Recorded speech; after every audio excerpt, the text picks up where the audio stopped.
তমাতেই আসক্ত। পর্ব ৩৭। লেখক তানিশা সুলতানা। ৮ ঘণ্টা জার্নি শেষে অবশেষে সিঙ্গাপুরের এয়ারপোর্টে প্লেন ল্যান্ড করে। পূর্বের মতো এখনও আদ্রিতার হাতখানা শক্ত করে চেপে ধরে প্লেন থেকে নামে আবরার। এয়ারপোর্টের মধ্য দিয়ে বড় বড় পা ফেলে বেরিয়ে আসে। চেকিংয়ের ঝামেলা নেই। সিয়াম এদিক ওদিক নজর ঘুরাতে ঘুরাতে হাঁটছে, যদি কোনো পরীর দেখা মেলে যায়। কিন্তু হায় হয়, কোনো পরী তো দূর, একটা মেয়েকেও চোখে পড়ে না। চারিপাশে খালি ড্রেস পরিহিত পুলিশ।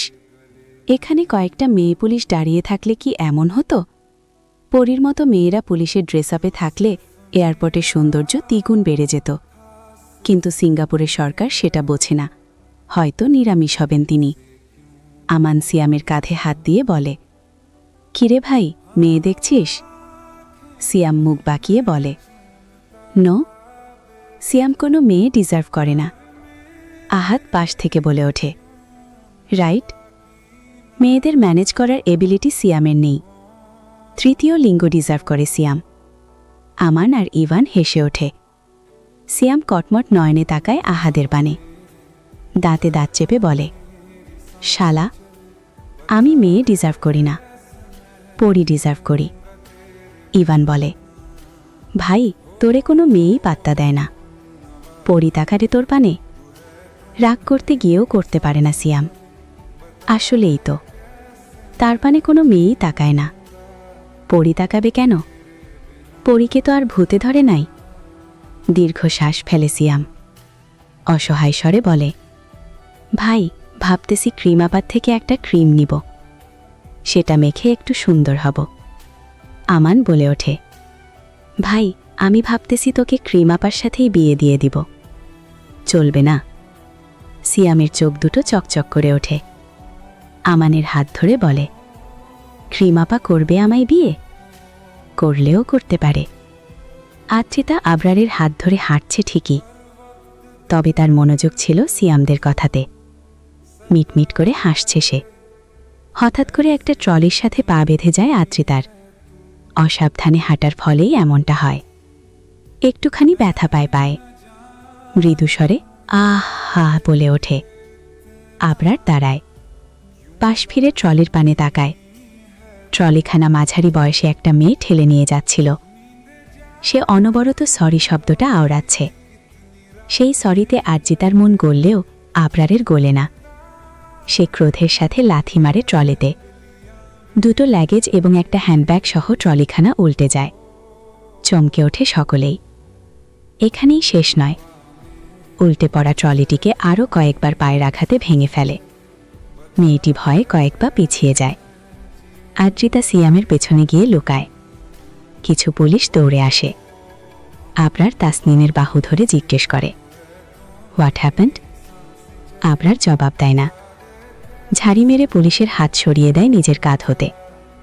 তারপর ভয়ে সিটিয়ে যাওয়া মেয়েটির পানে তাকায় এবং বাংলা ভাষায় বলে, তোর জন্য আমার বউ ব্যথা পেল। খুন করে দিতে ইচ্ছে করছে তোকে। মেয়েটি হাউমাউ করে কেঁদে ওঠে। দুই হাত জোর করে ক্ষমা চাইতে থাকে। সিয়াম গালে হাত দিয়ে দৃশ্যখানা দেখে এবং বিড়বিড় করে বলে, ওরে হ শালা, ঘরে তুই নিজে আয়রন মেশিন দিয়ে হাত পুড়িয়ে দিস, আর বাইরে সামান্য গাছের সাথে গোতা লাগলে গোটা দুনিয়ার সকল গাছকেই উপড়ে ফেলিস। ভাই, তুই সাইকো না, তুই হলি কিরকিটি। তোর এই বিহেভিয়ার দেখে একখানা কবিতা মাথায় আসলো। দেখতে বড়ই ভোলা ভালা, মনটা বেশ নরম। নিজে মারলে আদর, আর অন্য কেউ তাকালেই মেজাজ গরম। গুরু, তোমার তুলনা নেই। তুমিই বিশ্বসেরা। আমার আব্বা বিখ্যাত প্রেমিক। সিয়াম, তোর নেই কোনো প্যারা। পুলিশ আবরারকে বুঝিয়ে শুনিয়ে চলে যেতে বলে। চোখ দুটো বন্ধ করে জোরে জোরে শ্বাস টানতে আবরার। অতপর মেজাজ একটু ঠান্ডা হলে চোখ খোলে। পাশ ফিরে আদ্রিতার পানে তাকায়। সিয়ামের পেছনে লুকিয়ে আছে। আবরার বড় বড় পা ফেলে আদ্রিতার দিকে এগিয়ে যায়। গম্ভীর স্বরে জিজ্ঞেস করে, আই ওকে?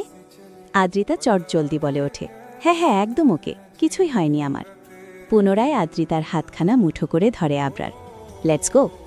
আবার সকলেই হাঁটতে থাকে। ওই তো, এয়ারপোর্টের বাইরে কালো রঙের দুইখানা ল্যাম্বরগিনি রাখা। গাড়ির পাশে দুজন গার্ড দাঁড়িয়ে আছে চাবি হাতে। আবরার প্রথম গাড়িটার সামনে গিয়ে দাঁড়ায়। গার্ডের থেকে চাবি নিয়ে তাকে ইউ ক্যান গো বলেই গাড়িতে বসে পড়ে। আদ্রিতা হাঁ করে দাঁড়িয়ে আছে। এত সুন্দর গাড়ি সে কখনোই দেখেনি।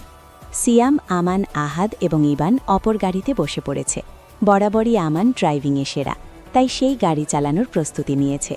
আদ্রিতাকে এভাবে দাঁড়িয়ে থাকতে দেখে আবরার বলে, হেই, দাঁড়িয়ে আছো কেন?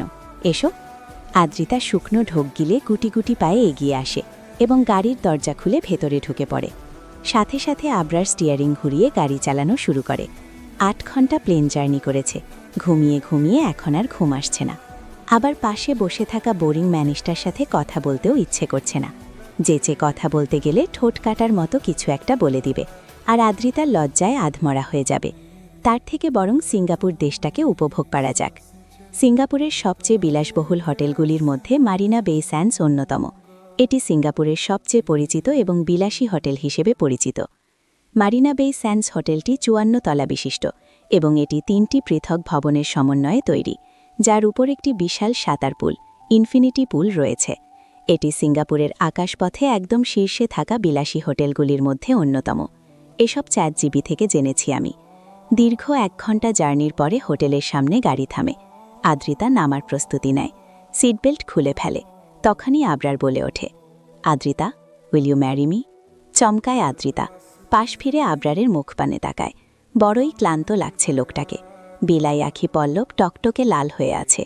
শুকনো ঢোক গিলে আদ্রিতা মাথা নিচু করে কিছু বলতে যায়। তার আগে আবরার কোমর জড়িয়ে ধরে তার। কাঁধে মুখ গুজে ফিসফিস করে বলে, I can not control myself. জানো, প্লেনে কত কষ্টে কন্ট্রোল করেছি। আমি চাচ্ছি আজকে এক্ষুনি তোমাকে দ্বিতীয়বার বিয়ে করতে। আদ্রিতা আবরারকে নিজের থেকে সরানোর চেষ্টা করে না, বরং চুলের ভাঁজে হাত ঢুকিয়ে বলে, আমি আসিফ। বাকিটা শেষ করার আগেই আবরার ছেড়ে দেয় আদ্রিতাকে।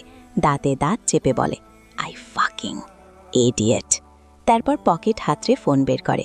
গাড়ির ব্যাক সিট হতে একটা ছোট্ট ব্যাগ নিয়ে নেয় এবং তা থেকে সিম কার্ড বের করে ফোনে সেট করে নেয়। পরপরই কল করে কোনো এক নাম্বারে। বিয়ে ক্যান্সেল, সবাইকে বিদায় করো, বাসর হবে কনফার্ম, সব কিছু সেট আপ করো, কুইক বলেই কল কাটে। আদ্রিতা হাবলার মতো তাকিয়ে থাকে। কি হয়ে গেল? সে তো আবেগী হয়ে বলতে চাচ্ছিল, আমি আসিফকে বিয়ে করতে চাইতাম, ভালোও বাসতাম, কিন্তু আপনি আসার পরে আমার স্বপ্ন বদলে গেছে। আসিফ নামটা আর মনেই পড়ে না। হতাশ আদ্রিতা মনে মনে নিজেকে একদরফা বকাঝকা করে। পাশে তাকাতেই দেখতে পায়। পুরো গল্প পেতে সাবস্ক্রাইব করে পাশে থাকবেন। আর হ্যাঁ, পরের গল্প কোনটা চাই